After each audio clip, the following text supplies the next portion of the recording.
Welcome back to your channel easy notes. देखो अभी हम यूनिट 2 डिलीवर करने वाले हैं। यूनिट 2 में basically we have production analysis and then हमारे पास economies of scale and scope है and then we have cost analysis. तो जो ये बीच का टॉपिक है स्केल एंड स्कोप इकोनॉमीज़, ये कुछ खास बड़ा नहीं है और कुछ खास इंपॉर्टेंट भी नहीं है, हम कह सकते हैं। प्रोडक्शन एनालिसिस और कॉस्ट एनालिसिस बहुत ही ज़्यादा इंपॉर्टेंट है, तो ये हम पढ़ेंगे एंड MCQs बीच बीच में होंगे। जो इंपॉर्टेंट पॉइंट्स होंगे वो बीच बीच में होंगे एंड जो इंपॉर्टेंट नहीं होगा वो भी मैं साथ साथ में बताती जाऊंगी, ठीक है। So stay tuned in the video to get MCQs, to get notes and to get all the important points. Okay, so we'll start from the production analysis. Production analysis में सबसे पहले हम इसको पढ़ने से पहले ये पढ़ेंगे कि व्हाट इज़ प्रोडक्शन। तो production is basically an economic activity which converts all inputs into output with addition of utility। Input को आउटपुट में तो कन्वर्ट करता है but with addition of utility. For instance what is utility here. तो utility का यहाँ पे ये मतलब है द नीड और द कैपेबिलिटी और ability of a commodity to satisfy need and want of a consumer. Consumer की नीड वांट को सेटिस्फाई करने की जो कैपेबिलिटी होती है किसी भी कमोडिटी में, उसे हम बोलते हैं यूटिलिटी। तो कोई भी इनपुट है, जैसे like we can say raw material है कॉटन कैंडीज़ होती हैं जो प्लांट में, वो रॉ मटेरियल है। अब वो हमारे किसी काम का तब तक नहीं है जब तक आप उसे कॉटन क्लोथ में कन्वर्ट ना करो, कॉटन बॉल्स में कन्वर्ट ना करो, या फिर जो भी चीज़ कॉटन से बनती हो उस फाइनल प्रोडक्ट में कन्वर्ट ना करो। तो वो जो कन्वर्जन से जो यूटिलिटी पैदा होती है ना, या फिर जो भी यूज़फुलनेस पैदा होती है उसे हम यूटिलिटी बोलते हैं। यू से यूटिलिटी एंड यू से यूज़फुलनेस। तो इसको याद रखना। जैसे कि अब हम बेसिक सा MCQ, देखो बहुत सिंपल बेसिक चीज़ें आएंगी, तो ये मत करना कि बहुत घुस जाना। जो एकदम to the point, crisp, short और बहुत ट्रिकी चीज़ें वो याद रखना। जैसे मान लीजिए MCQ में आ गया कि the need satisfying capability of a commodity is option 1 demand, option 2 supply, option 3 utility, option D none of the above. अब इसमें अगर आपने पढ़ा नहीं होगा तो सप्लाई और यूटिलिटी में कंफ्यूजिंग लगेगा, तो जिसने यूटिलिटी वर्ड पढ़ा नहीं है वो उसको नहीं मार्क करेगा। सप्लाई उसे थोड़ा थोड़ा रिलेटिव लगेगा, सप्लाई को मार्क कर देगा। सप्लाई आप तक गुड पहुंचाती है, बट यूटिलिटी क्या होती है? Need satisfying capability of a commodity. तो इसका राइट आंसर क्या है? Utility. Okay, so now we'll move on to factors of production. Factors of production basic, वैसे तो बहुत सारे होते हैं बट जो बेसिक नेचर के होते हैं वो लैंड, लेबर, कैपिटल और एंटरप्रेन्योर होता है। पढ़ाने जैसा तो कुछ नहीं है, बट हाँ एक चीज़ याद रखना, लैंड का मतलब सिर्फ पीस ऑफ अर्थ या ज़मीन नहीं होता इकोनॉमिक्स में। इकोनॉमिक्स में लैंड का मतलब होता है all the materials and natural resources required for production activity. वो सब कुछ लैंड के अंदर आता है जब हम इकोनॉमिक्स में लैंड की बात करते हैं, ठीक है। Keep this in mind. अगर पूछते भी हैं कि like land means piece of earth in economics, true और फॉल्स, तो दैट इज कम्प्लीटली फॉल्स, क्योंकि इकोनॉमिक्स में all materials, natural resources combinely are called as land, ठीक है। When to talk about labour, labour में जितना भी मेंटल फिजिकल एफर्ट जितना भी लग रहा है, चाहे वो लेबर का, चाहे वो मैनेजर का, चाहे वो किसी का भी, उस हर चीज़ को जो भी फिजिकल या मेंटल लेवल पे एफर्ट लगाया गया है उस हर चीज़ को हम क्या बोलते हैं? Labour, in the language of economics, ठीक है। फिर हम बात करते हैं कैपिटल की। तो कैपिटल का मतलब होता है वेल्थ अप्लाइड। अब चाहे वो मनी हो, चाहे वो इन्वेस्टमेंट हो, चाहे वो हम कह सकते हैं फिक्स असेट हो, क्या बोलते हैं करंट असेट्स हो, या कुछ भी हो, कोई भी पोर्शन ऑफ वेल्थ जो भी एक प्रोडक्शन एक्टिविटी को करने के लिए लगाई गई है या इस्तेमाल करी गई है उसे हम बोलते हैं कैपिटल, ठीक है। When to talk about entrepreneur, entrepreneur is the manager, risk bearer और the organiser of the production activity, ठीक है। यहाँ पे एंटरप्रेन्योर का ये मतलब है। तो इकोनॉमिक्स की लैंग्वेज में किसका क्या मतलब है ये आप अगर ध्यान रखेंगे तो अगर इन केस MCQs आते हैं तो आप सॉल्व कर लेंगे। Okay, so now moving on to the production function. तो अब प्रोडक्शन फंक्शन क्या होता है? डिमांड फंक्शन क्या था? Relationship between price and demand. तो प्रोडक्शन फंक्शन क्या होगा? Relationship between input and output. Keep this in mind. आपका जो भी कुछ, जिस भी कंटेक्स्ट में आप टॉपिक पढ़ रहे हो उसी कॉन्टेक्स्ट में function, schedule, graph, anything, curve, कुछ भी हो वो उसी रेफरेंस में होगा। तो production function is the algebraic representation of the relationship between input and output, ठीक है। प्रोडक्शन फंक्शन दो टाइप के होते हैं, शॉर्ट रन, लॉन्ग रन। एक चीज़ ध्यान रखना, जब हम डिमांड सप्लाई वगैरह की बात करते हैं तो हमारे पास शॉर्ट रन लॉन्ग रन नहीं होता है, ठीक है। जब हम प्रोडक्शन की बात करेंगे, कॉस्ट की बात करेंगे, मतलब जो मैन्युफैक्चरिंग लेवल पे जो चीज़ें यूज़ की जाती हैं, जब हम उनकी बात करते हैं तो उसमें शॉर्ट रन और लॉन्ग रन 2 डिविजन्स आपको हमेशा देखने को मिलेंगे, ठीक है। तो इसमें ऐसा घुस के पढ़ने लायक कुछ भी नहीं है। Let me explain you all. जैसे मान लेते हैं this is short run production function.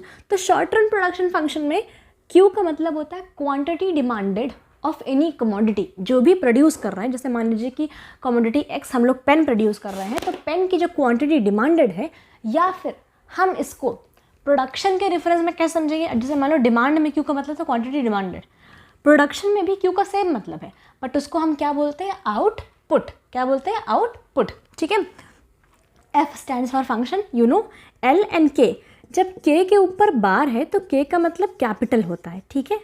पर अगर बार लग गया है तो मतलब क्या होता है, कांस्टेंट कैपिटल। मतलब कि ये कैपिटल चेंज नहीं होगा शॉर्ट रन के लिए फॉर से 3 मंथ्स 6 मंथ्स। हम जब इसको प्रोडक्शन फंक्शन को बनाते हैं, ग्राफ या अलजेब्रिक रिप्रेजेंटेशन करते हैं, तो कैपिटल को हम कांस्टेंट मानते हैं। तो यही डिफरेंस है शॉर्ट रन और लॉन्ग रन प्रोडक्शन फंक्शन में। शॉर्ट रन में सिंगल वेरिएबल फैक्टर हम लोग कंसीडर करते हैं, और लॉन्ग रन में सारे ही फैक्टर्स को हम वेरिएबल कंसीडर, चाहे लैंड हो, चाहे लेबर हो, कैपिटल हो, एंटरप्रेन्योर हो, हम सबको वेरिएबल कंसीडर करते हैं। मतलब हर एक की वैल्यू या हर एक का इनपुट चेंज हो सकता है। पर शॉर्ट रन में हम सिर्फ और सिर्फ एक ही फैक्टर को वेरिएबल कंसीडर करते हैं, जो कि होता है लेबर। ओके, ये बेसिक डिफरेंस है। अगर आपसे पूछे कि MCQs में लाइक कि single variable factor is considered in production function, short run production function, long run production function, none of the above. तो प्रोडक्शन फंक्शन तो सबका एक ही वर्ड हो गया, तो वो नहीं होगा, ठीक है। लॉन्ग रन भी नहीं होगा क्योंकि उसमें सारे वेरिएबल्स फैक्टर होते हैं, ठीक है। सिंगल की जब बात की जाए तो वो शॉर्ट रन प्रोडक्शन फंक्शन होगा। तो option C is the right answer, ठीक है। तो अब इसमें देखो बेसिकली ऐसे कुछ याद करने वाला है नहीं, काफ़ी सारे आपको एक्सप्रेशंस और ये इक्वेशंस वगैरह दिए होंगे, none of your use. 4 types हैं, you can learn it, like linear, quadratic, cubic और पावर। सिंपल है लीनियर, फिर क्वाड्रेटिक, क्यूबिक, वो मैथमेटिकल वाली वर्डिंग है, कुछ उसमें डिफरेंस नहीं है। And then power function, that's it. I don't think so कि अलजेब्रिक रिप्रेजेंटेशन या फिर इक्वेशंस आएंगी, ठीक है। Then moving on to long run production function. इसमें आप चाहे एल हो चाहे के हो, दोनों ही वैरी कर सकते हैं, ठीक है, लेबर हो या कैपिटल। इसलिए बार के ऊपर नहीं लगा है। ये डिफरेंस अगर आपको याद होगा, जैसे मान लीजिए कि आपसे पूछ लिया गया Q is equals to f L comma K bar is short run production function, long run production function, none of the above. तो अगर आपको के बार का डिफरेंस याद होगा तो ही आप सही कर पाओगे, वरना तो तुक्का ही लगाओगे, है ना। तो के बार का डिफरेंस हमेशा याद रखना। अगर के बार है तो शॉर्ट रन, के बार नहीं है तो लॉन्ग रन, ठीक है। कॉप डगलस का प्रोडक्शन फंक्शन है। अब कॉप डगलस का जो production function, long run production function उन्होंने बनाया था, बहुत प्रोमिनेंट उसे मानते हैं। क्यों प्रोमिनेंट मानते हैं? क्योंकि वो एक सिर्फ पर्टिकुलर फर्म के लिए नहीं बनाया था उन्होंने, एक पूरी इंटायर मैन्युफैक्चरिंग इंडस्ट्री के लिए उन्होंने वो डिराइव किया था। तो उसमें अल्फ़ा बीटा 2 चीज़ों का वो यूज़ करते हैं। इक्वेशंस काफ़ी है, पर आपको इक्वेशन पे इतना फोकस करने की नीड नहीं है। बस याद रखना, अल्फ़ा मतलब इलास्टिसिटी ऑफ लेबर, बीटा मतलब इलास्टिसिटी ऑफ कैपिटल। अब ये कैसे याद होगा? कुछ नहीं, पहले अल्फ़ा आता है फिर बीटा आता है ना, तो पहले लेबर आता है फिर कैपिटल आता है ना। तो अगर आपको ये याद है तो आपको ये भी याद होगा, elasticity of labour, elasticity of capital. पहले अल्फ़ा तो मतलब पहले लेबर की इलास्टिसिटी, फिर बीटा तो मतलब फिर कैपिटल की इलास्टिसिटी। That's it. कुछ ऐसा नहीं करना है जो बहुत डिफिकल्ट हो या बहुत याद करने वाला हो, ठीक है। तो ये कॉप डगलस का प्रोडक्शन फंक्शन है, ठीक। अब इसमें इसकी जो इंपॉर्टेंस है वो इसलिए जो लाइक जैसे इंटर इंडस्ट्री में या इंटरनेशनल कंपैरिजन हो, ये सब करना बहुत इजी होता है इसमें, ठीक है। और इसमें जो इक्वेशन होती है उसको लॉगरिथम यूज़ करके इसको लीनियर बना देता है कि उसका जो सोल्यूशन हो, सिंप्लीफिकेशन हो, बहुत ईजी हो जाए। तो कुछ इसके प्रॉस हैं, बट जो कॉन्स हैं वो ये है कि इसमें अजम्पशंस बहुत सारी हैं, ठीक। लाइक ये अज्यूम करता है कि मार्केट में जो रॉ मटेरियल या फिर जो फैक्टर ऑफ प्रोडक्शन अवेलेबल है वो परफेक्ट कॉम्पिटिशन में अवेलेबल है, जो कि बिल्कुल ही अनरियलिस्टिक है। ऐसा नहीं होता, हर जगह बहुत वेरिएशंस होते हैं, ठीक है। एंड सिर्फ 2 फैक्टर्स को कंसिडर करता है, लैंड और लेबर, जबकि हमारे पास लैंड भी होता है, एंटरप्रेन्योर भी होता है, और भी बहुत सारे फैक्टर्स होते हैं। तो इस वजह से इसको क्रिटिसाइज़ किया गया।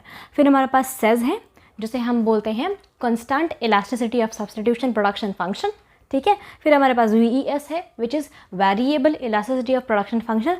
बोथ आर क्वाइट सिमिलर, कुछ ऐसा खास डिफरेंस नहीं, इनकी फुल फॉर्म्स आप याद कर लेना, बाकी अंदर कुछ ऐसा है नहीं याद करने लायक, ठीक है। Then we have fixed proportion जिसे हम लियोनटिफ भी बोलते हैं, Leontief production function, and then we have linear programming production function. That's it. इसमें कुछ भी ऐसा नहीं था जो बहुत घुस के याद करना था, ठीक है। सो नाउ बोर्ड होगा रब एंड हम पढ़ेंगे लॉज ऑफ प्रोडक्शन। अब लॉ में बहुत सारी हेडिंग्स हैं तो उसे कंफ्यूज मत होना, मैं इतना सिंप्लीफाई कर दूंगी कि अगर आपसे कोई नींद में भी पूछे ना कि ये कैसे और ये कैसे, ये हेडिंग कहाँ पे, तो आपको वो याद रहेगी ही रहेगी। ओके, सो नाउ बोर्ड होगा रब and we'll move on to laws of production. Okay, bored हो गया है रब, लाइट भी गई है, चलिए। गर्मी तो बहुत हो रही है but thanks to this ring light, अच्छा मैंने खरीद लिया था। अब हम पढ़ेंगे लॉज ऑफ प्रोडक्शन। दिख तो साफ साफ रहा होगा, बाकी मैं लिखूंगी है, ठीक है।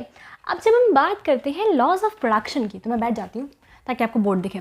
लॉज ऑफ प्रोडक्शन की बात करेंगे तो मैंने आपको कहा था कि जब हम प्रोडक्शन की बात करेंगे या फिर हम कॉस्ट की बात करेंगे तो हमारे पास दो सेक्शन में डिविजन होगा, शॉर्ट रन और लॉन्ग रन, क्योंकि कॉस्ट और प्रोडक्शन शॉर्ट रन और लॉन्ग रन में काफ़ी ज़्यादा चेंज होती रहती है।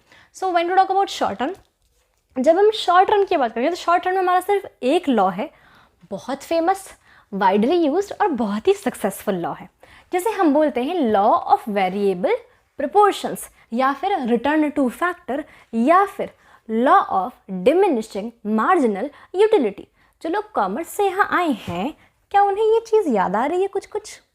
This is stages, stage 1 2 3, law of diminishing marginal utility, ऐसा कुछ याद आया? अभी याद दिलाते हैं, ठीक है।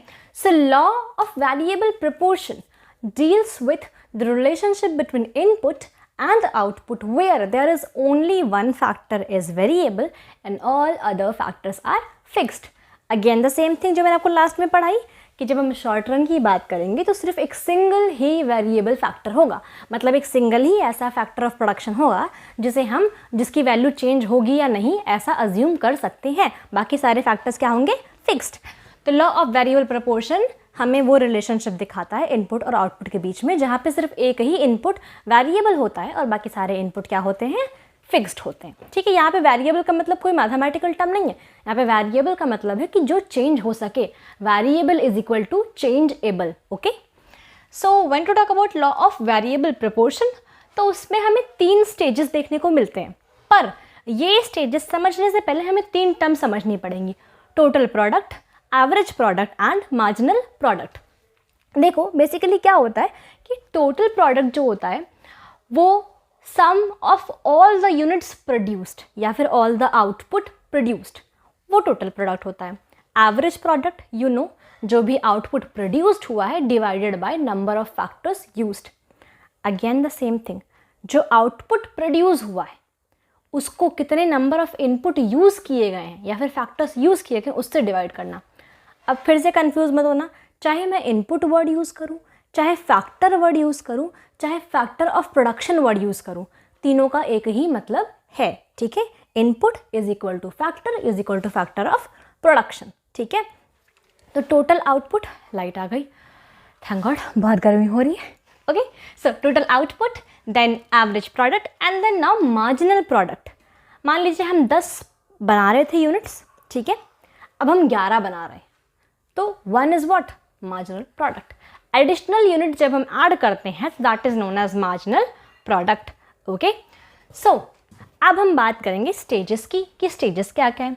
सबसे पहला स्टेज है लॉ ऑफ इंक्रीजिंग रिटर्न्स, जो कि यहाँ आपको दिख रहा है।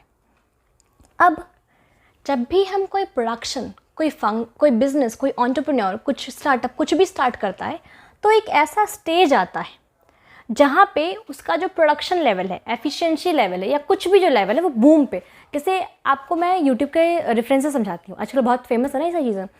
एक ऐसा पीरियड, एक ऐसा टाइम हर क्रिएटर की लाइफ में आता है जहाँ पे उसका कोई वीडियो वायरल होता है या उसका कोई चैनल बूम करता है।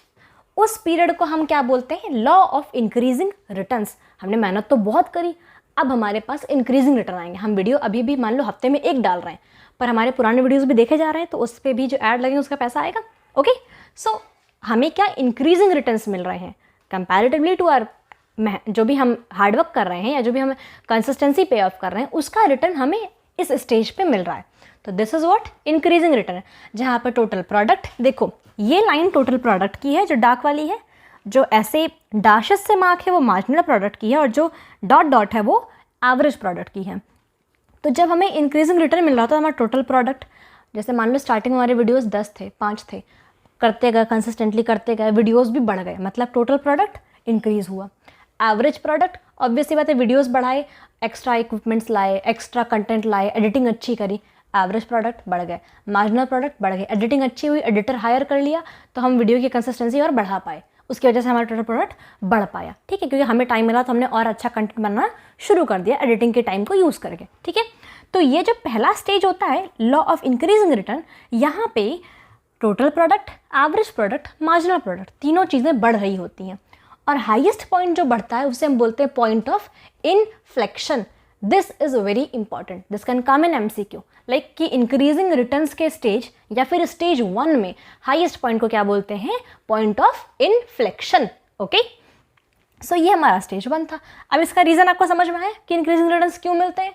क्योंकि ऑन एवरेज जब हम जो स्टार्टिंग में जब हम यूज़ करते हैं हम खुद भी बहुत इनएफिशिएंट होते हैं, हमारे पास रिसोर्सेज होते हैं, लगाने के लिए कैपिटल होता है, पर हमें उसका यूज़ करना अच्छे से नहीं आता होता है, क्योंकि किताब में पढ़ लेना और प्रैक्टिकली आने में डिफरेंस होता है। जब हम धीरे धीरे सीख जाते हैं तो हम एफिशिएंटली यूज़ कर पाते हैं। तो एक ऐसा स्टेज आता है जहाँ पे प्रैक्टिस करते करते एंटरप्रेन्योर, प्रोड्यूसर कोई भी है, वो अपने रिसोर्सेज को, अपने कैपिटल को, लैंड को, लेबर को, अपनी स्किल्स को एफिशिएंटली यूज़ कर पाता है और उसकी वजह से उसे क्या मिलता है? Increasing returns. Okay, then law of decreasing या फिर diminishing returns, most important law again. अब इसमें क्या होता है, फॉर एग्जाम्पल हम ये लेते हैं, जैसे मान लीजिए कि हमने एक सोप बनाया एंड एक ऐसा, जैसे मान लीजिए कि धरती पर सिर्फ 100 लोग हैं, किसी ने एक सोप बनाया, ठीक है, अब मान लेते हैं कि बहुत दूर दूर है, उसने पहले 10 को बेचा, फिर 20 को, फिर 30 को, फिर 40 को बेचा। स्टेज क्या है उसका? 30 तक का मान लेते हैं इंक्रीजिंग रिटर्न है, काफ़ी रिटर्न, लेकिन जब 40 को बेचा तो उसका प्रोडक्शन में पैसा, कॉस्ट, हर चीज़ बढ़ी तो थोड़ा सा प्रॉफिट थोड़ा सा डगमगाया। ठीक है, फिर जब उसने 50 को बेचा, 60, 70, 80, 90, जब वो 100वें पॉइंट पे पहुंच गया, जैसे हम बोलते हैं मैक्सिमम पॉइंट, मैक्सिमम एबिलिटी जहाँ पे होती है, 100वें लोग को उसने जब सोप बेच दिया, ठीक है, तो अब क्या उसके कस्टमर्स बढ़ने के चांसेस कहीं से भी हैं? तो ये जो लॉ है ना, लॉ ऑफ डिक्रीजिंग या फिर डिमिनिशिंग रिटर्न, जब आप एक लेवल तक पहुंच गए, अब जैसे मान लीजिए कि आपने 90 लोगों को साबुन बेच दिया, ठीक है, तो अब आप सोच रहे हैं कैपिटल बढ़ाओ, लैंड बढ़ाओ, लेबर बढ़ाओ, अच्छा और सारे लेबर लेकर आओ और प्रोडक्शन करो, बट यू डोंट नो कि आपकी जो लिमिट है वो कहाँ पर है। ठीक है, तो इस स्टेज में आने के बाद प्रोड्यूसर को, एंटरप्रेन्योर को या फिर किसी को भी अपनी लिमिट का रियलाइजेशन होता है कि हमारी प्रोडक्शन की जो एक ऑप्टिमम लिमिट है वो यही है, हम अगर इस हद तक प्रोड्यूस करेंगे तो हम अच्छा सा गेन कर पाएंगे। पर इस चीज़ का पता ना होने की वजह से ये लॉ एग्जिस्ट करता है, which is law of diminishing या फिर डिक्रीजिंग रिटर्न्स। ठीक है, तो यहाँ पे क्या होता है, टोटल प्रोडक्ट कॉन्स्टेंटली ठीक ठाक बढ़ रहा होता है, पर डिक्रीजिंग रेट पे। हमने 90 को बेच दिया, अगर हम 90 और बनाएंगे तो वो कहीं ना कहीं इन्वेंट्री में तो रह जाएगा, क्योंकि हमारे पास कस्टमर तो 10 और हैं। मान लेते हैं स्टार्टिंग के जो 10 थे उनका सोप खत्म हो गया, 20 हो गए, और हमने एक्स्ट्रा 30 को बेच दिया, 30 हो गए, तो टोटल प्रोडक्ट इंक्रीज तो करता है पर एक डिक्रीजिंग रेट पे। ठीक है, मार्जिनल प्रोडक्ट जो होता है वो फॉल कर रहा होता है, और एवरेज प्रोडक्ट जो होता है वो स्लोली इंक्रीज कर रहा होता है। ठीक है, क्योंकि हम इनपुट तो बढ़ा चुके होते हैं ना, टोटल प्रोडक्ट भी बढ़ा है, इनपुट भी बढ़ा है, तो एवरेज तो ठीक उठेगा ऊपर। ठीक है, क्योंकि total product divide by input is average product. तो जब टोटल प्रोडक्ट ज़्यादा और इनपुट भी ज़्यादा तो एवरेज प्रोडक्ट थोड़ा ज़्यादा होगा। ठीक है, जब हम आते हैं स्टेज 3 पे, मान लो अब उसको रियलाइज़ हो गया कि हमारे जितने भी कस्टमर्स थे, पोटेंशियल कस्टमर, हमने सबको एक बार अपना प्रोडक्ट बेच दिया है, अब वही लेगा जिसे पसंद आया होगा, जिसका ख़त्म हो गया उसे और यूज़ करना होगा। ठीक है, बट स्टिल वो प्रिडिक्ट कर रहा है या फिर वो होप कर रहा है कि और हम डिमांड बढ़ा पाएंगे और कस्टमर एक्वायर कर पाएंगे, तो वो अपने प्रोडक्शन को बढ़ाए जा रहा है, जो उसकी फैसिलिटीज़ जो उसने सेटअप करी, जो एक्स्ट्रा इनपुट लाया वो यूज़ किए जा रहा है। बट इस केस में होगा क्या, कस्टमर एक्विजिशन के चांसेस तो बहुत कम हो गए ना, है ना। तो आपको अपना प्रोडक्शन और अपना इनपुट का जो भी आप इन्वेस्टमेंट दे रहे हो उसे कम करना चाहिए, but majority of the cases में ऐसा नहीं हो पाता है, और इसी वजह से law of negative returns exist करता है, क्योंकि जो प्रोड्यूसर है वो अपने प्रोडक्शन को कम नहीं करता, इनपुट को कम नहीं करता, ये सोच के कि इन फ्यूचर उसे अच्छे खासे गेन्स होने वाले हैं जैसे उसे स्टेज 1 में हुए थे। और उसकी वजह से लगातार जब उसका इनपुट एक्स्ट्रा लगता है, आउटपुट एक्स्ट्रा प्रोड्यूस होता है पर वो इन्वेंट्री में रहता है, बिकता नहीं है, तो उसे नेगेटिव रिटर्न का स्टेज फेस करना ही पड़ता है। Okay, so now clear. Basic कुछ नहीं था, बस रीज़न था। और ये स्टेज होता कहाँ पे, ग्राफ तो वैसे नहीं पूछेंगे but point of inflection, maximum point, TP, AP, MP, ये सब पूछ सकते हैं। ठीक है, सो दिस वाज ऑल जो कि एमसीक्यू पैटर्न के हिसाब से इंपॉर्टेंट था और आपका कॉन्सेप्ट क्लियर करने के लिए बहुत ही ज़्यादा इंपॉर्टेंट था। So now we will move on to long run production function, जिसमें हमारे पास दो लॉज है, आइसोक्वांट्स। इसे हम लॉज की बजाय कर्व भी कह सकते हैं क्योंकि बेसिकली ये एक कर्व है ही।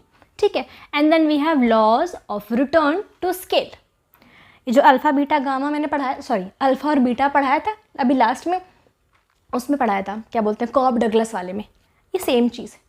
लॉन्ग रन में कॉब डगलस का वो प्रोडक्शन फंक्शन बहुत ही ज़्यादा हेल्पफुल प्रूव हुआ। बताया था ना मैंने को क्यों इतना इंपॉर्टेंट और प्रोमिनेंट है, यही है, अभी आपको पढ़ाती हूँ। ठीक है, जब हम आइसोक्वांट की बात करते हैं तो आइसोक्वांट्स को हम आइसो प्रोडक्ट भी बोलते हैं, आइसो प्रोडक्ट कर्व भी बोलते हैं, प्रोडक्ट इंडिफरेंस कर्व भी बोलते हैं, काफ़ी कुछ बोलते हैं। Okay, so what are isoquants? Isoquants are the different combinations of input जो कि एक गिवन क्वांटिटी ऑफ आउटपुट को प्रोड्यूस करने के लिए यूज़ किए जा सकते हैं ताकि कॉस्ट ऑफ प्रोडक्शन कम से कम आए। ठीक है, अब आइसोक्वांट्स की कुछ अजम्पशंस होती हैं, वो ये हैं कि सिर्फ दो ही फैक्टर ऑफ प्रोडक्शन इन्वॉल्व करते हैं ये लोग, चाहे लैंड लेबर चाहे लैंड कैपिटल। ठीक है, एंड उसके बाद टेक्नोलॉजी में चेंज ये लोग नहीं, मतलब इन लोगों का ये अजम्पशन है कि टेक्नोलॉजी कांस्टेंट रहती है, जो भी इनपुट हम लोग इन्वॉल्व कर रहे हैं, फैक्टर ऑफ प्रोडक्शन इन्वॉल्व कर रहे हैं,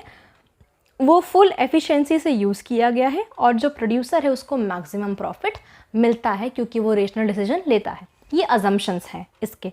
ठीक, जब हम प्रॉपर्टीज़ की बात करते हैं कि आइसोक्वांट की प्रॉपर्टीज़ क्या है, तो आइसोक्वांट नेगेटिवली स्लोप्ड होता है, डाउनवर्ड स्लोपिंग, विच मीन्स क्योंकि किसी भी एक इनपुट का यूज़ बढ़ाने के लिए दूसरे इनपुट का यूज़ घटाना ही पड़ेगा क्योंकि हमारे पास एक फिक्स्ड अमाउंट ऑफ इन्वेस्टमेंट होती है हर केस में। डिमांड में भी सेम चीज़ थी, नेगेटिवली स्लोप्ड था क्योंकि एक कमोडिटी इंडिफरेंस कर्व में, सॉरी सारे कर्व्स में, इंडिफरेंस कर्व में एक कमोडिटी का यूज़ बढ़ाने के लिए एक का घटाना पड़ता था। ठीक है, सेम चीज़ यहाँ पर है, एक इनपुट का यूज़ बढ़ाने के लिए एक का यूज़ घटाना ही पड़ेगा और इसीलिए आइसोक्वांट कर्व डाउनवर्ड स्लोपिंग होता है। Isoquant is a curve. Okay, ये लॉन्ग रन में यूज़ करते हैं but it is a curve, law of isoquants नहीं होता। ठीक है, एंड देन जितना ऊंचा आइसोक्वांट होगा उतना ज़्यादा हायर अमाउंट ऑफ आउटपुट वो शो कर रहा है, बट ऑब्वियसली ठीक है, ग्राफ पे अगर आप यहाँ की बजाय यहाँ पे मार्क करोगे तो ऑब्वियसली एक्स वाई दोनों एक्सेस ज़्यादा है, मतलब ज़्यादा आउटपुट। ठीक है, कॉन्वेक्स टू ओरिजिन होता है बट ऑब्वियसली हमें दो इनपुट यूज़ करने हैं। अगर हम एक्स या वाई एक्सेस कहीं भी टच करा देंगे तो ऑब्वियस सी बात है वो कॉन्वेक्स टू ओरिजिन नहीं हो पाएगा, बट ऐसा पॉसिबल नहीं है क्योंकि हमें दोनों इनपुट यूज़ करने ही हैं। तो इसका सेम जितना भी प्रॉपर्टीज़ है इंडिफरेंस कर्व के जैसा ही है, उसमें भी दो कॉम्बिनेशन थे, इसमें भी दो कॉम्बिनेशन है, बस फ़र्क इतना है कि इसमें इनपुट के कॉम्बिनेशन है और उसमें कमोडिटी के कॉम्बिनेशन थे। ओके, सो साथ साथ में रिवाइज होता चल रहा है ना। Then we will move on to law of returns to scale. Law of returns to scale says that कि आउटपुट को प्रोड्यूस करने के लिए जो भी गिवन नंबर ऑफ आउटपुट है, एक फेवरेबल या फिर एक कॉस्ट इफेक्टिव मैनर में प्रोड्यूस करने के लिए जो प्रोड्यूसर है वो इनपुट में थोड़े बहुत प्रपोर्शनेट चेंजेस लाके ईजिली उन्हें प्रोड्यूस कर सकते हैं। जैसे मान लीजिए कि हमें 100 नंबर ऑफ यूनिट्स प्रोड्यूस करनी है तो उसके लिए अपने लैंड लेबर कैपिटल को इस तरीके से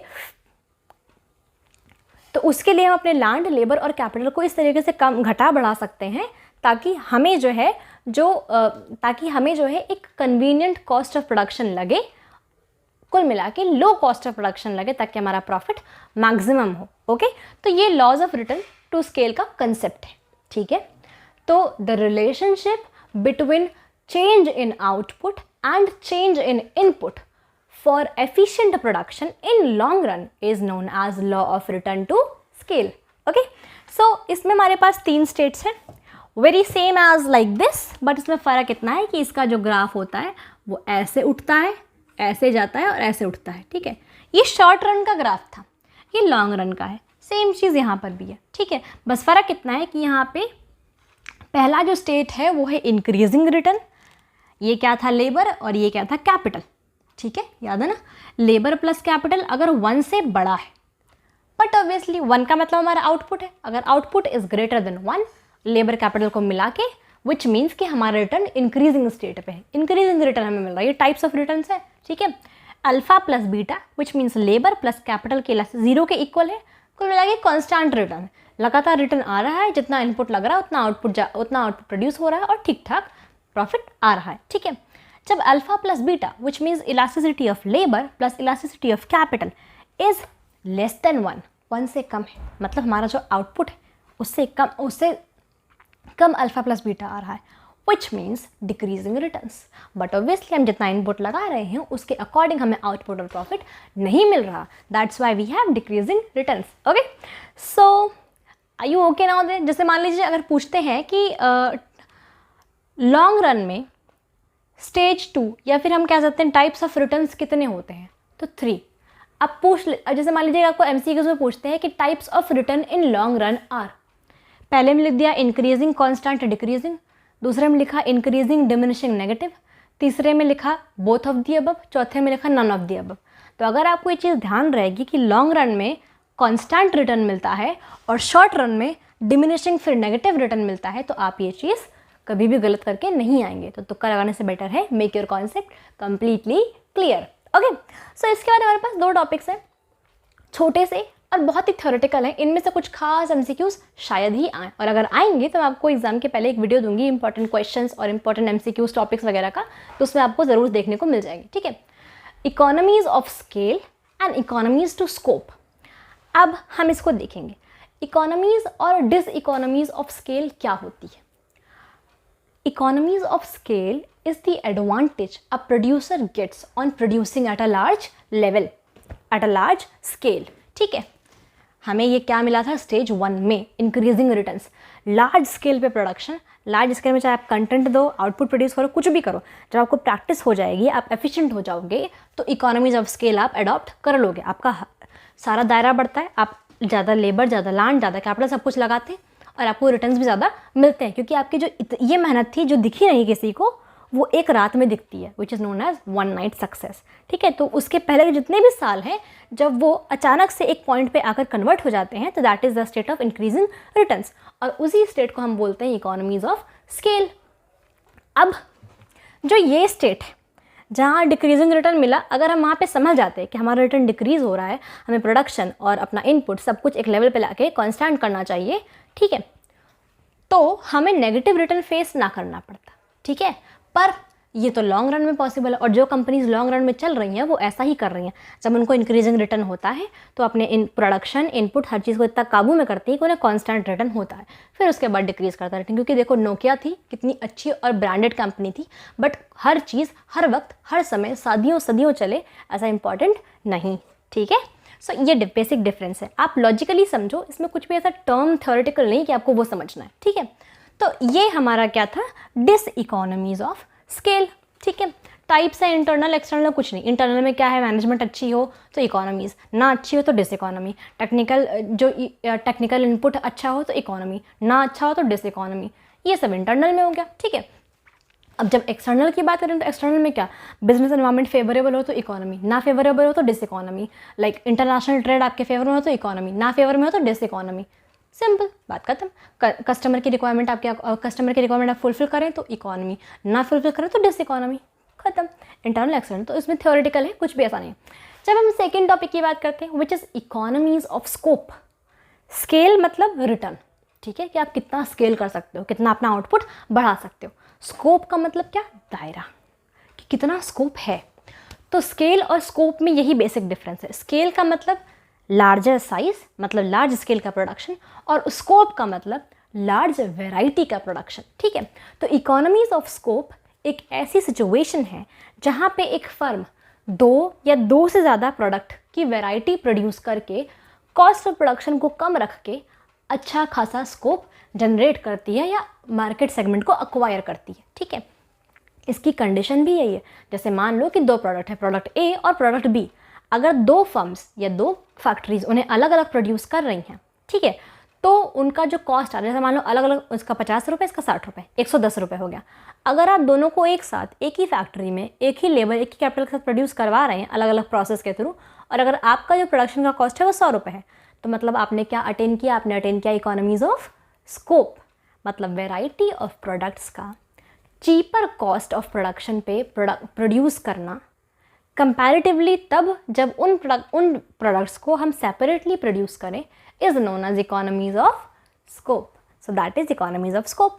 अब इकोनॉमीज ऑफ स्कोप हमारा हो गया। देखो अब इकोनॉमीज ऑफ स्कोप हमारा हो गया, इसमें कुछ एडवांटेज होंगे, डिसएडवांटेज होंगे वगैरह वगैरह, उनका लिंक नोट्स का डिस्क्रिप्शन में है, उसे ज़रूर पढ़ना, ठीक है। एंड अगर कंटेंट अच्छा लग रहा हो तो please please please subscribe, okay. So अभी बोर्ड होगा रब and we'll study cost analysis, ठीक है। कॉस्ट की थोड़ी सी थ्योरी आई गेस, टाइप्स उसके एंड कंसेप्ट इंपॉर्टेंस वगैरह वगैरह, डिटर्मिनेंट्स, एंड देन फिर से लॉन्ग रन शॉर्ट रन में कॉस्ट के curve, okay. So stay tune in the video की कॉस्ट एनालिसिस भी बहुत बहुत इंपॉर्टेंट है, और वो भी क्रिस्प छोटा सा ऐसे ही मैंने पढ़ाया ताकि कुछ भी ऐसा लगे ना कि डिफिकल्ट है या हेडिंग्स है। हेडिंग्स तुम इसमें सिर्फ गिनो, long run short run, long run short run. So बहुत क्रिस्प रखती हूँ कंटेंट में, okay, for your convenience, for my convenience as well. So stay tune for that. Board होगा रब and I will back with cost analysis, okay. So board हो गया है rub and now we are back with cost analysis. थोड़ी सी theory पढ़ाऊंगी, फटाफट से content आता रहेगा, आप रीड भी करते रहना और ध्यान से मेरी बात को सुनते रहना, ठीक है। कंटेंट पॉज करके रीड करना तो भी ठीक है, नोट्स में रीड करना तो भी ठीक है, मेरी बात को सिर्फ सुनना हो तो भी ठीक है। It's all up to you, जितना भी आपको फेवरेबल हो। And yes, please subscribe, okay.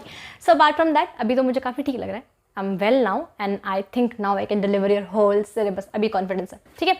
So अभी जब हम बात करेंगे कॉस्ट एनालिसिस की, सबसे पहले हम पढ़ेंगे कि व्हाट इज कॉस्ट, कॉस्ट का कंसेप्ट क्या है। So cost is any kind of expense incurred in the production activity or in the supply of the goods and services to the ultimate consumer, ठीक है। प्रोडक्शन में, supply में, good services के जो consumers तक पहुंचाने का जो जितना भी प्रोसेस होता है, बनाने से लेके पहुंचाने तक के बीच में जो भी कॉस्ट लगती है, सॉरी जो भी एक्सपेंसेस लगते हैं उसे हम क्या बोलते हैं? कॉस्ट।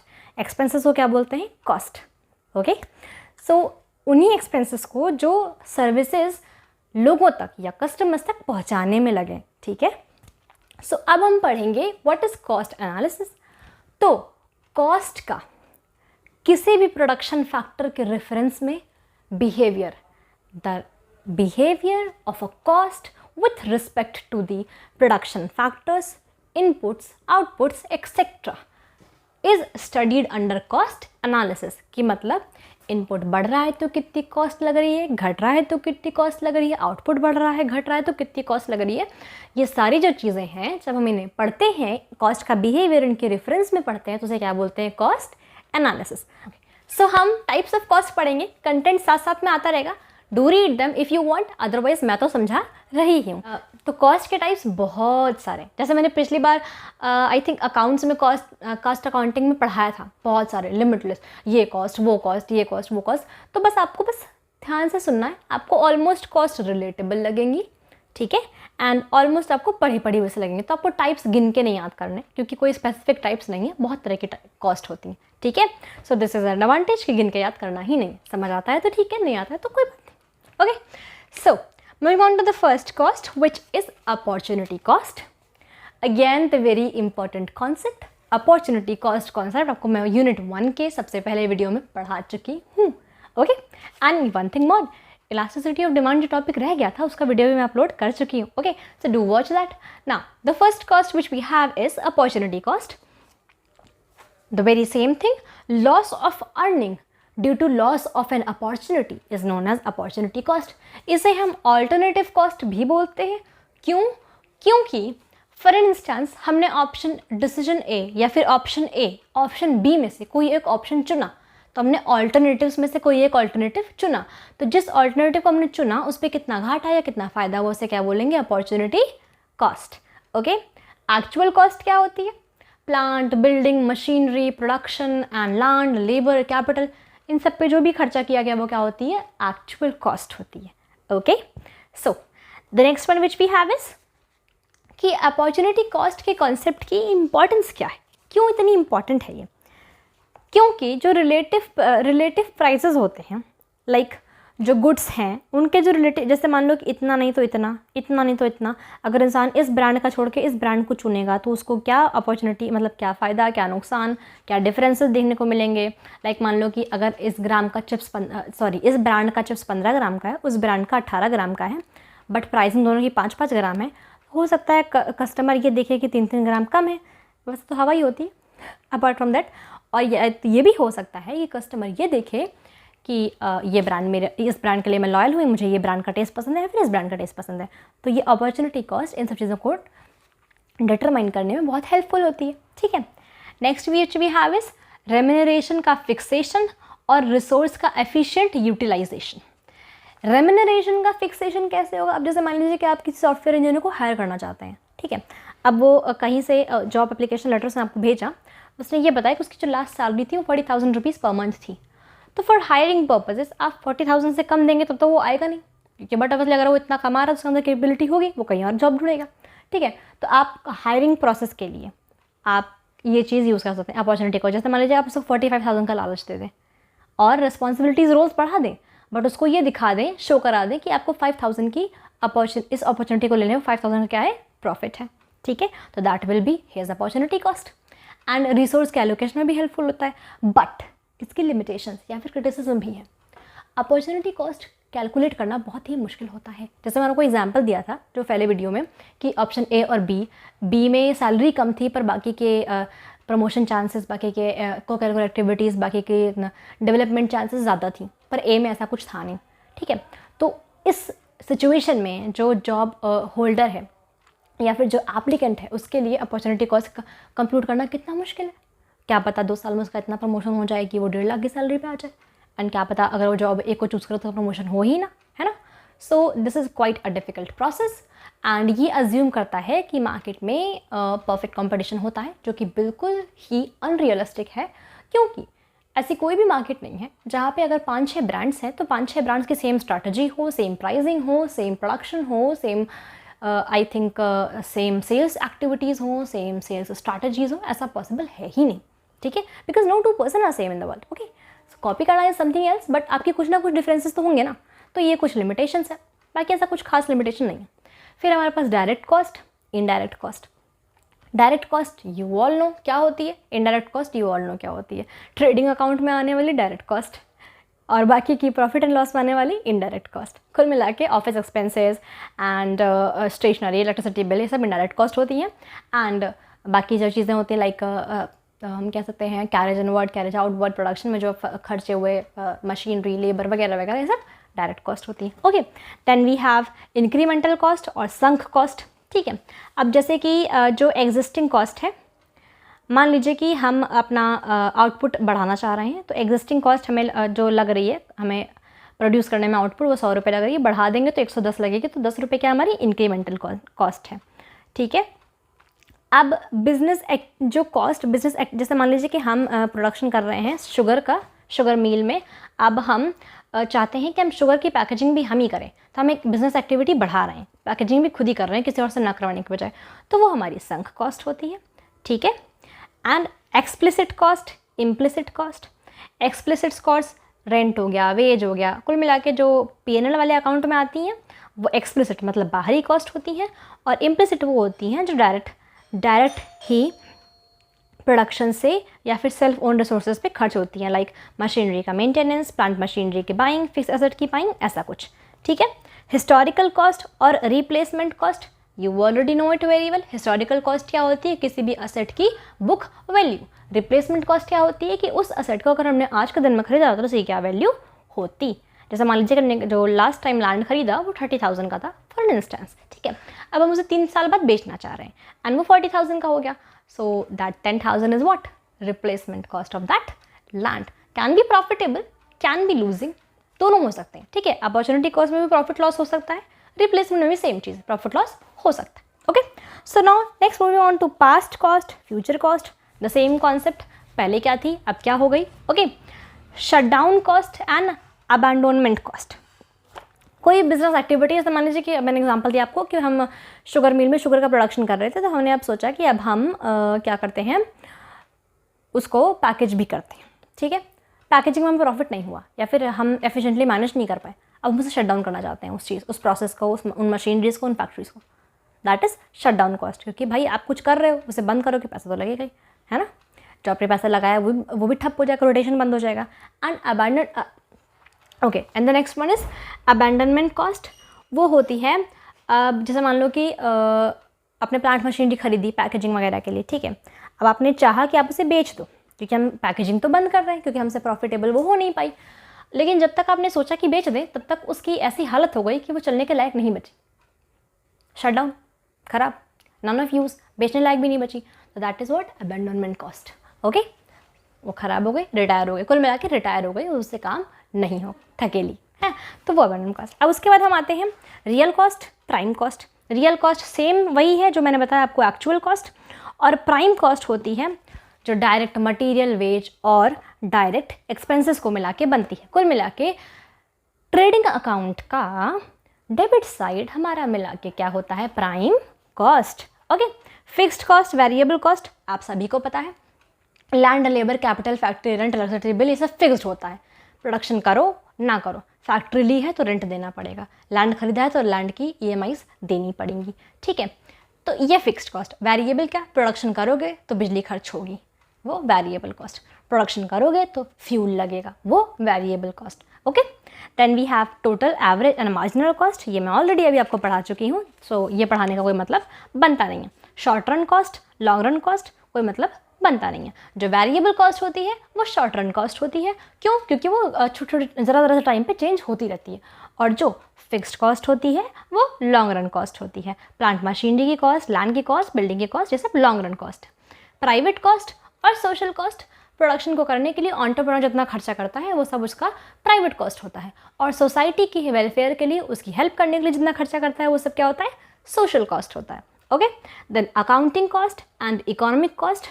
हम किसी भी असेट की, किसी भी एक्सपेंस की, किसी भी डेप्रिसिएशन वगैरह वगैरह, मतलब किसी भी चीज़ की अकाउंटिंग की बुक में जो एंट्री करते हैं वो अकाउंटिंग की कॉस्ट होती है।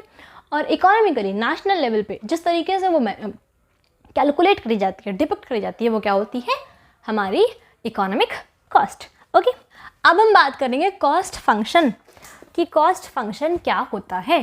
तो cost function depicts the relationship of cost with all the factors.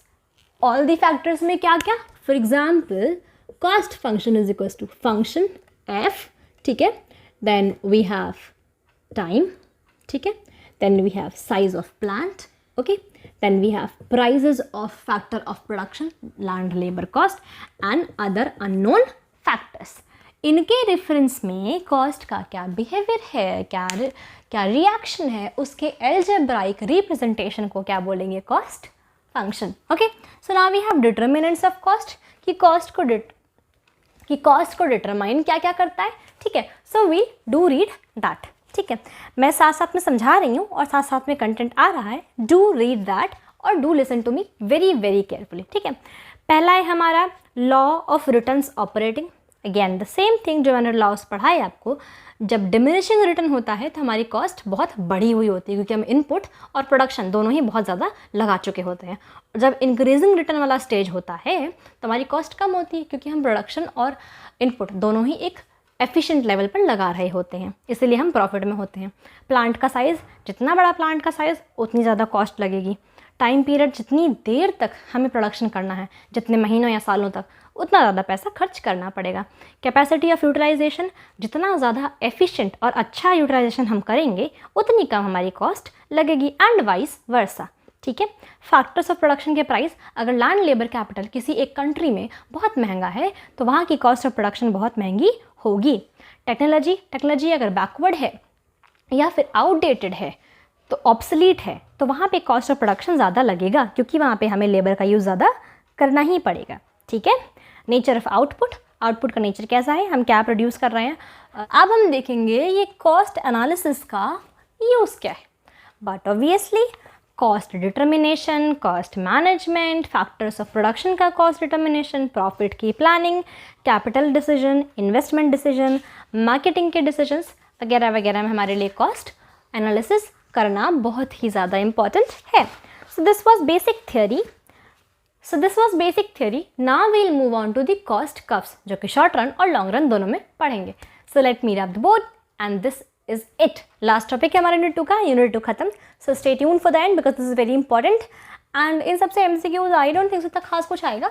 हाँ, बट यू उनसे आपसे पूछ सकते हैं टाइप्स के बारे में, या फिर पूछ सकते हैं कि कॉस्ट फंक्शन के बारे में. जैसे मैंने आपको बताया कि real cost, actual cost, direct cost तीनों सिमिलर होती हैं, सेम होती हैं एक्चुअली.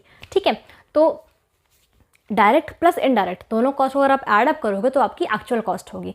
मतलब खर्चा कोई भी हो शुरू से लेके एंड तक, वो सारी आपकी एक्चुअल कॉस्ट होती है. ठीक है, और जितनी भी आपकी प्राइवेट कॉस्ट होती हैं वो सारी एक्चुअल कॉस्ट होती हैं. ठीक है, तो ये सब कुछ अगर आपको कंसेप्ट अभी जो मैंने समझाया वो क्लियर है तो आप MCQs बिल्कुल ही सॉल्व कर लोगे.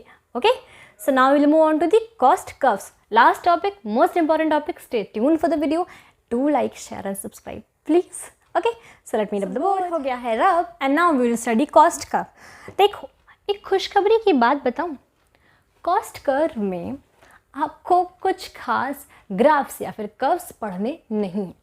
बेसिक सी ट्रिकी सी चीज़ें हैं, उन्हें एकदम टिप टंग पे रट लो.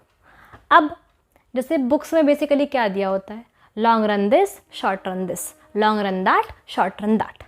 अब मैंने क्या किया है, मेरे पास 3 चीज़ें थी. सबके पास 3 चीज़ें जो मैंने बताई, टोटल कॉस्ट, एवरेज कॉस्ट और marginal cost. Very same thing, जो कि टोटल प्रोडक्ट, एवरेज प्रोडक्ट और मार्जिनल प्रोडक्ट था. फिर से अगर आपको बता दूं तो टोटल कॉस्ट वो होती है जो सारे फैक्टर्स ऑफ प्रोडक्शन को मिला के हमारी कॉस्ट लगी है. ठीक है, एवरेज कॉस्ट वो होती है कि जितनी टोटल कॉस्ट है divided by number of inputs used. ठीक है, मार्जिनल कॉस्ट वो होती है कि हम एक्स्ट्रा एडिशनल यूनिट प्रोड्यूस करने के लिए जितने भी इनपुट्स यूज़ कर रहे हैं उनमें डिफरेंस क्या है. सो एडिशनल यूनिट प्रोड्यूस करने के लिए जो भी कॉस्ट हमारी लग रही है that is marginal cost. Okay, तो अदर देन दैट कि शॉर्ट रन कर्व्स पढ़ो, फिर लॉन्ग रन कर्व्स पढ़ो, 6 टाइप्स पढ़ो, what you can do is कि तुम इन तीनों के हिसाब से पढ़ो. That's it. क्योंकि जितने भी कर्व्स हैं सब तीनों के हिसाब से हैं. तो ग्राफ पढ़ना, हेडिंग्स पढ़ना, याद करना, फॉरगेट दैट. ठीक है, बेसिक सा डिवीजन है TC, AC और MC. ठीक है, जब हम टोटल कॉस्ट की बात करेंगे तो total fixed cost plus total variable cost. F मतलब फिक्स्ड और V मतलब वेरिएबल.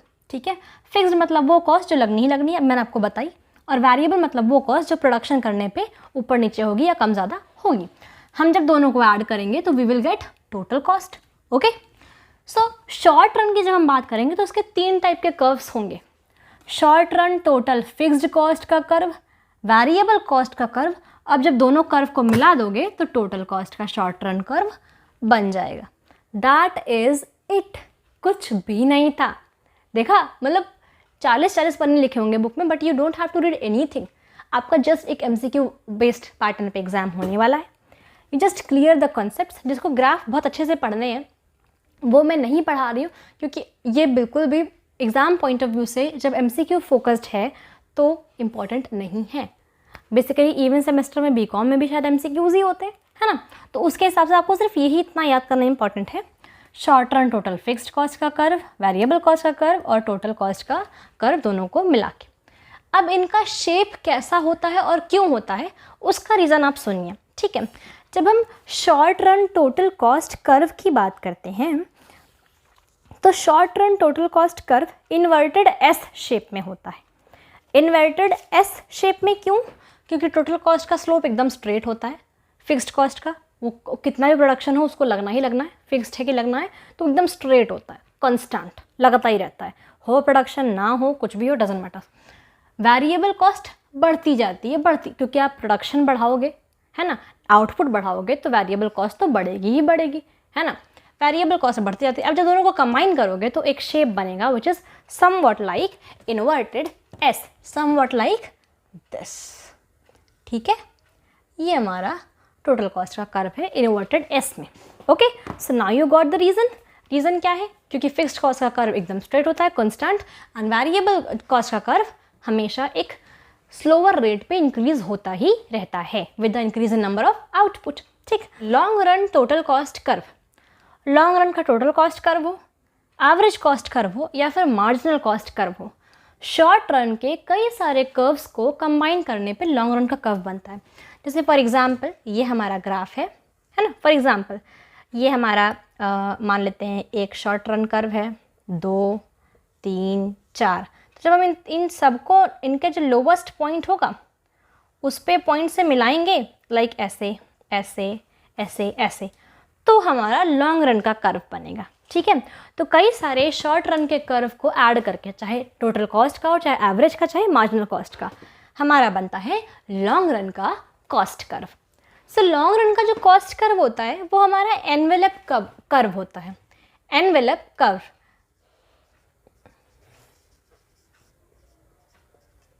क्यों? क्योंकि इसमें कई सारे शॉर्ट रन के SRC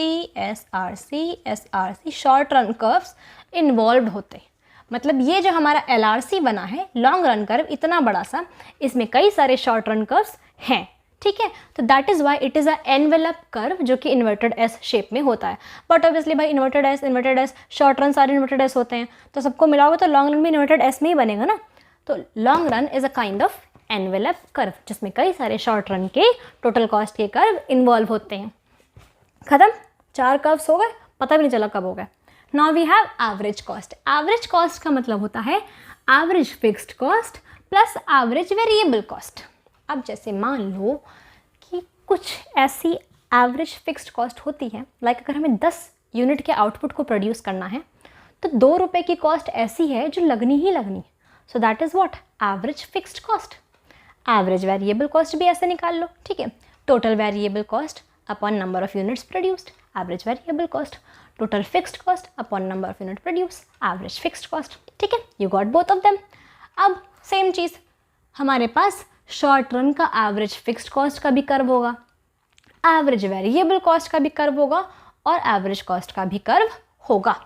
ठीक है, एंड वेरी सेम थिंग, जब हम लॉन्ग रन के एवरेज कॉस्ट के कर्व की बात करेंगे तो उसमें कई सारे एवरेज फिक्स्ड एवरेज कॉस्ट के कर्व इन्वॉल्व होंगे और उनको मिला के हमारा एक लॉन्ग रन का कर्व बन जाएगा। एंड अब जो लॉन्ग रन का कर्व बनेगा उसका शेप क्या होगा और उसके शेप का रीज़न क्या होगा। Now do read that. Long run का जो एवरेज कॉस्ट का कर्व होता है वो भी एनवेलप कर्व होता है। क्यों? क्योंकि उसमें कई सारे एवरेज कॉस्ट के शॉर्ट रन के कर्व मिले हुए होते हैं। ठीक है, उसे हम प्लानिंग कर्व भी बोलते हैं। क्यों? क्योंकि हमारा जो एवरेज, जैसे बेसिकली एवरेज के हिसाब से कुछ भी कैलकुलेट करना ईजी पड़ जाता है। तो लॉन्ग रन का जो एवरेज कॉस्ट का कर्व होता है उसे हम देखकर cost planning, production planning, input investment की प्लानिंग बहुत ही ईजिली कर सकते हैं। ठीक है, जो लॉन्ग रन एवरेज कॉस्ट का कर्व होता है, इसको अगर आप सब कुछ हटा दें तो लॉन्ग रन एवरेज कॉस्ट का जो कर्व होता है something like, it is like something this. क्यों?